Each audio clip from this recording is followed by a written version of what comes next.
მოგესალმებით ჩემო ძვირფასო მაყურებელო და მსმენელო. აი დღეს ერთად მიყვავს დღევანდელი გადაცემა. მინდა დღეს დაუბრუნდე ისევ თემას თბილისური გაზეთების მიმოხილვას. დღეს მიმოვიხილავთ 1907 წლის ყოველკვირეულ ჟურნალ ნიშადურს, რომელიც გამოირჩევა თავისი იუმორით და ძალიან კარგად ასახავს თითქმის მსგავსი ეპოქალური ცვლილებების პერიოდს, რომელიც მე ძალიან იდენტურად აღვიქვი დღევანდელ მიმდინარე პროცესებთან. აი ხედავთ ახლა პირველი რაც არის კარიკატურით იწყება ჭკუა მოკლე გრძელთმიანები. ქვეშ არის მიწვნილი ერთი კუპლეტიც არის. გრძელთმიანებმა თვით შლიაპებიც გრძელის ვუალით მორთეს მოკაზმეს, მაგრამ მოკლე ჭკვას სიგძე სიგანე ამით მაინცა ვერ მიუმატეს. აი ესე ახასიათებს მაშინ ამ ტენდენციას. არ ვიცი, გრძელთმიანების და შლიაპებით თუ რა არ მოწონს ავტორს, ხო აი ეს არის პერიოდი, როდესაც სამარცხვინო თავდასხმა მოხდა და ილია მოკლეს. ეს არის უდიდესი ტრაგედია, ეს თემა. შემიძლია ვთქვა, რომ დღემდე ბურუსით მოცულია, ხო? არის აქ ლექსები მიძღვნილი ილიას ხსოვნას, აი რას წერს მაგალითად ერთ-ერთი პოეტი. ჯერ აწამებენ, სპობენ და მერე ძეგლებს უდგამენ. აი ესეთი შესავალი აქვს. გეცნობათ ალბათ, არაფერი ახალი ისევ ვიმეორებ და გავემეორებ თბილისის ცის ქვეშ. ილიას ხსოვნას, ერის დიდება, რისხვა ხმიანი, ზენარის ნიჭის ის მადლიანი, ენა მარგალით საუბრიანი, მოგვიკლეს კაცი, ადამიანი. ავტორს ვერ ხედავ, იმიტომ რომ აკლია აქ. მოგლეჯილია. დრო ესეთია. რაღაცას ინახავს, რაღაცას სპობს. გავაგრძელოთ. ელექტრონბეჭდავი, სადაც იბეჭდებოდა, იყო ეგეთი გამომცემლობა ელექტროსაბეჭდი იდგა სორაპანი 1907 წელს. აი ესეთი კარიკატურებია. მესამე დუმის აშიყნი. კომერი აქ არის ეგეთი ფელეტონები იწყება. ხოლოდ შენ ერთო, მუდამ ულმობელ შავბეთთან ბრძოლამ, სასო წამკვეთას შენს მჯიბრობ ღმერთო. ქვეყნად არ შოვის ხსნელი შენს გარდა, მუშად პარტიომ ხოლოდ შენ ერთო. ისევ და ისევ პარტიები იწყება, გავაგრძელებთ ეხლა და ნახავთ რა საინტერესოა და რამდენი მსგავსება. მიმიძღვი მედგრად წინ ლამპრით ხელში წას დამიბრუნო რაიცა წამერთო, გეაჯ 64 სოციალიზმის. აი ნახეთ, როგორ არის შემოვარდნილი მარქსი. ერთ-ერთ ჩემს წინა გადაცემაში აღნიშნე, რომ აი ეს მარქსზე დაფუძნებული ყველაფერი ხო ეს დარვინიზმი და ნუ რა შემოდის და რასთან გვაქვს საქმე მაშინ და ამას მასღადინებენ 1907 წელს მოაზროვნე ქართველები და აი ნახეთ ახლა მადლი შენს გამჩენს ამ ბილდს აწყოის იმ თკბილ მომავალთან შემაერთო ჭიბზე ნათელი მამამ თავარს მარქს შესხმა და ქება მხოლოდ შენ ერთო აღას ისხლისამ წოვს მართებლობა მას მხარს უჭერს ჭირზე ჭირი დაამერთო ვახ ვიღუპები დამიცევ ხსნელო პროლეტარების ხოლოდ შენ ერთო სული ამოხდამ შიერს ერთხელაც მაძღრისაც საჭმლით ვერ გავიგვერდო მომეცი პური მიარსობისა კუჭის მეუფევ ხოლოდ შენ ერთო ნუ პრინციპში მატერიალიზმი აღიარებს ხოლოდ ესე ვთქვათ კუჭს ხო ნუ არ არსებობს სულიერი ერთარს სოციალ-დემოკრატია მუშად პარტია როგორც შენ ღმერთო აღსარებელნი სოციალიზმის შენის ვართ ვიქნეთ ხოლოდ შენ ერთო დასცინის გაზეთი ჟურნალ-გაზეთი მიმართულია უფრო მემარჯვენე ორიენტაციის არის განსხვავებით მაგალითად ისეთი გაზეთები როგორც არის ის არის მაგასაც მიმოვიხილავ თუ რა ტენდენცია აქვს და მიხვდებით კიდევაც რას გულისხმობ როგორი ახლოს არის დღევანდელ აქვია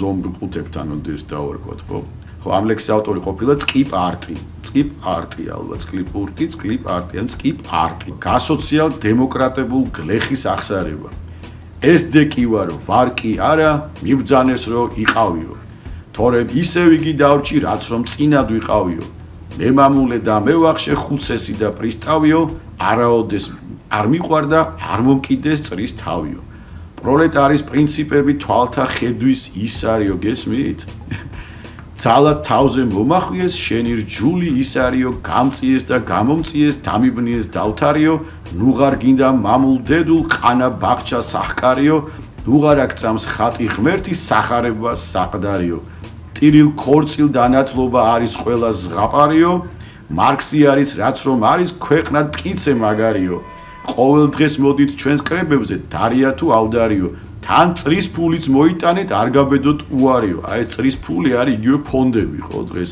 ესეთი აქტუალური რო არის ახლა არ გადაუხოთ ემას ხო ეს ფული წრის ნიშნავს ანუ დაფინანსების ეს მოპოვება გიქადაგებთ რატომ არის თქვენი საქმე წამხდარიო წრის ფულს გარდა სხვა ბეგარა დღეს იქითა არ არისო და ჩვენს გარდა უფროსობას არის წამოც სხვაგვარიო ფრანგი რუსი გერმანელი ყიზილბაში თათარიო ყველა ჩვენი მომხრე არის და საომრად მზად არისო ხო არ გაგონებთ ეს სიტუაცია დღევანდელ ამ გრანდიოზულ პროცესებში რა ხდება ხო გარშემო ეს თქვენთვის მომინდია განსაჯელოდ ჩემო ძვირფასო მაყურებელო და მსმენელო აი გავაგრძელებ მაინც ცოტა გზელი კია მაგრამ რაღაცა ვერ ველევი გავბრიყვდი და მეც გავსიე ახალ კიტრის საყიდლად და დღე და ღამე კრებას ვესწარ ხან ფხიზლობდი ხან მძინავდა წრის ფულიც ხომ მახდეინეს აბა ხათს მე ვინ მიზამდა გაიარა გაზაფხულმა შემოდგომას დაგვიზამთა და ეს ჩვენი საიდუმლო გაგვიმხილდა გაგვიმჟღავნდა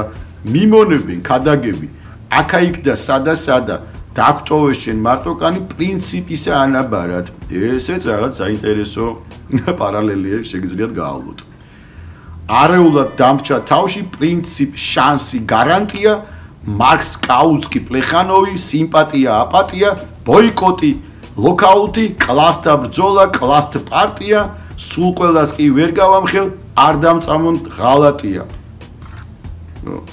კომენტარის გარეშე ავტორი ფსევდონიმით არის ფენიქსი ექიმი სოციალისტი ექიმის შაყირი არ გაგიგია ვიღაც ექიმია თურმე ქუთაისში რომელიც საუცხოოდ აქიმობს გათხოვილ ქალებს მაგრამ მაგარის ის არის რომ ნაექიმევ ქალებს ქმრებს უკან აღარ უბრუნებსო ნაექიმევ ქალებს ანუ მივხვდით ხო რას ნიშნავს ნეტა ვიცოდე ვინ არის სოციალისტი იქნება აი ესე მთავრდება გავაგრძელოთ ყურმოკრული საუბრები შაბაშ ხოლერას ეს ხოლერის თემა მაგ პერიოდში ძალიან მძაფრად დგას საინტერესო მდგომარეობა ქალაქში როგორც ჩანს არ არის თლად დამაკმაყოფილებელი შაბაშ ხოლერას ასე იწყება ეხლა კი შაბაშ ხოლერას თბილისში ის თავს ვერ შემოყავს ვითომ რადა და იმათ რომ მას წინაღუდგა თვით ანდრია ღულაძე მოკლედ ეს ანდრია ღულაძე ყოფილა ქალაქის მთავარი სანიტარი როგორც დავადგინე იმ პერიოდში ჯერ როგორც ცენზორი კანს გამოაცლის